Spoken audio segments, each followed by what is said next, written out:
সন্দ্বীপের মতো জায়গায় এমন একটি টার্ফ হচ্ছে, সেটি আপনার কাছে কেমন লাগে? আসলে আমি প্রথমে ধন্যবাদ দিব হচ্ছে হিমু ভাইয়াকে, সাজিদ ভাইয়াকে এবং আবির ভাইয়াকে। ওনারা যে এত সুন্দর একটা উদ্যোগ নিছে। আমাদের আসলে সন্দ্বীপের ফুটবলাররা এবং ফুটবলার যে তরুণ ফুটবলাররা আছে, ওরা দীর্ঘ প্রতীক্ষার পর এত একটা সুন্দর এবং আধুনিক মাঠ পাচ্ছে। তো আমরা আসলে ওনারা ধন্যবাদ পাওয়ারই যোগ্য। এবং আপনাদেরকে, আমি সকল প্লেয়ারদেরকে, বিশেষ করে সন্দ্বীপের যে তরুণ ফুটবলাররা আছে, ওদের সবাইকে আমন্ত্রণ জানাচ্ছি যে এখানে আসুন, খেলুন, ওদেরকে উৎসাহিত করুন এবং আপনারা উৎসাহিত হন, আপনারা খেলুন এবং এই জায়গাটা উপভোগ করুন। আলহামদুলিল্লাহ অনেক ভালো লাগতেছে এবং এই চতুর্দিকের পরিবেশটা খুবই সুন্দর, খুবই মনোমুগ্ধকর। এই সন্দ্বীপ আসলে এরকম একটা টার্ফ হবে, এটা আমাদের কল্পনার বাহিরে, ধারণার বাহিরে। তো আমরা সবাই খুবই আনন্দিত, সন্দ্বীপের এরকম একটা টার্ফ হয়েছে, খুবই ভালো লাগতেছে এদেরকে আর কি।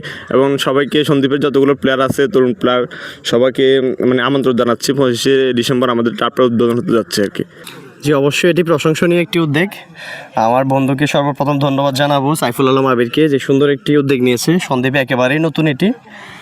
টার্ফ মাঠগুলো আমাদের সন্দ্বীপে আসলে ডিমান্ড ছিল অনেক আগে থেকে। তো এখন আমরা সেটা দেখবো আসলে আমরা কেমন বেনিফিট পাচ্ছি, এটা দেওয়ার পরে কেমন সাড়া পাচ্ছি। আসলে এই উদ্যোগটা আমিও গত 1 বছর ধরে চিন্তা ভাবনা করতেছিলাম, কিন্তু পরিশেষে দেখলাম আমার বন্ধুর মাধ্যমে সফল হলো। তো আলহামদুলিল্লাহ কাজ মোটামুটি শেষের পথে। 25 তারিখ ওপেনিং হবে, আশা করি ভালো সাড়া পাওয়া যাবে, যেহেতু সন্দ্বীপ এটা একেবারেই নতুন, একেবারেই প্রথম এটি। ভালো, আলহামদুলিল্লাহ মোটামুটি সব দিক থেকে ভালো লাগতেছে। আমাদের সন্দ্বীপের জন্য এটা খুব প্রয়োজন ছিল, এটা সন্দ্বীপের মানুষের প্রত্যাশা, এটা দেখে সবাই খুশি হবে। আগামী 25শে ডিসেম্বর এখানে উদ্বোধনী অনুষ্ঠান, সবাই আসবে, খেলা দেখবে, আমরা এই প্রত্যাশা করতেছি।